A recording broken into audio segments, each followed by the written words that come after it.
बिस्मिल्लाहिर्रहमानिर्रहीम। अस्सलाम वालेकुम। आज पाकिस्तान को जिन चैलेंजेस का सामना है और जिन मसाइल में पाकिस्तान घिरा हुआ है, तो दुश्मनाने पाकिस्तान को आसानी से बात करने का मौका मिल जाता है। ये बात मैं इस तनाज़ुर में कह रहा हूँ, गुज़िश्ता एक दहाई पहले ये बात सरेआम हो चुकी थी और आज भी हम बहुत से ऐसे लोगों को जानते हैं जो ये कहते हैं कि नौज़ुबिल्लाह की कायदे-आज़म का ये फैसला गलत था कि पाकिस्तान बनाया जाए।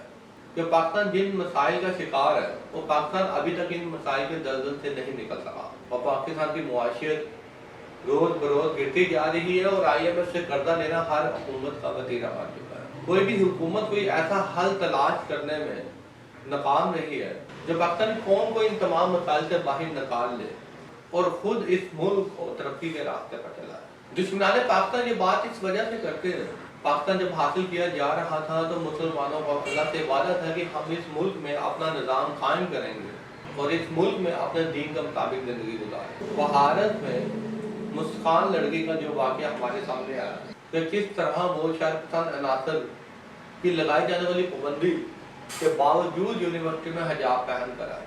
भारत के मुख्तलिफ शहरों में अजान पर पाबंदी लगाने के वाक़यात भी सामने आते हैं।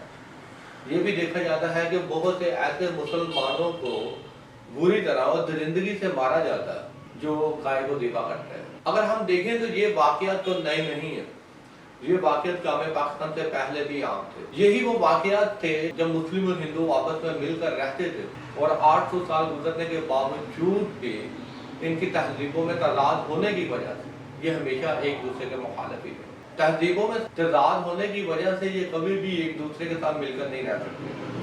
सकाफ़तें तो शायद एक दूसरे में घुल मिल जाए। मुसलमान ख़वातीन व हिजाब पर पाबंदी लगाने का मकसद उनके ईमान को ठेस पहुँचाना है। कोई भी मुस्लिम खातून जो हिजाब पहनना चाहती हो, अगर उस पर ये पाबंदी लगाई जाए कि वो उसे उतार दे तो वो उसे अपने ईमान का हिस्सा समझते हैं। यही वो वाक़यात थे जिसने सर सैयद अहमद खान से लेकर कायद-ए-आज़म तक मुस्लिम रहनुमाओं को इस बात पर आमादा किया या इस बात पर मजबूर किया कि मुस्लिम और हिंदू कभी भी आपस में इकट्ठे नहीं रह सकते। इसी वजह से कायद-ए-आज़म ने इस्लाम के लिए काम किया और मुसलमानों के लिए एक अलग वतन पाकिस्तान हासिल किया।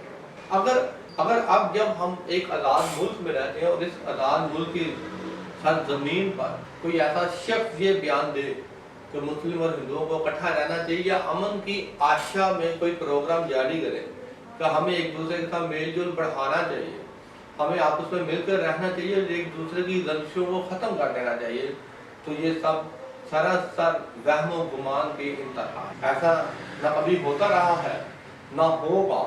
अगर कोई अमन की आशा में प्रोग्राम चलाए और उसका ये दावा है कि वो इस खित्ते में अमन के लिए काम कर रहा है, पाकिस्तान और इंडिया में अगर तजारत शुरू हो जाए कि जो दोनों मुल्क गुर्बत और महंगाई से छुटकारा पा लेंगे, अगर इस खित्ते में कुछ लोग अमन के लिए काम करना चाहते हैं तो वो सबसे पहले भारत को इस बात पर आमादा करें या भारत को ये भाषा सुनाए कि वो कश्मीर से अपनी फौजों को निकाल और वहाँ के लोगों का जुल्म और सितम खत्म कर दे। तो इस मामले में भारत का जो भी रवैया है वो हम सब जानते हैं। जो मुल्क गैर कानूनी तौर पर अपनी फौजें कश्मीर में दाखिल करके पिछले कई दहाइयों से कब्जा किए हुए, क्या वो आज इसको आज़ाद करने के लिए या वहाँ से अपनी फौजों को निकालने के लिए आमादा होगा? ऐसा कभी नहीं होगा।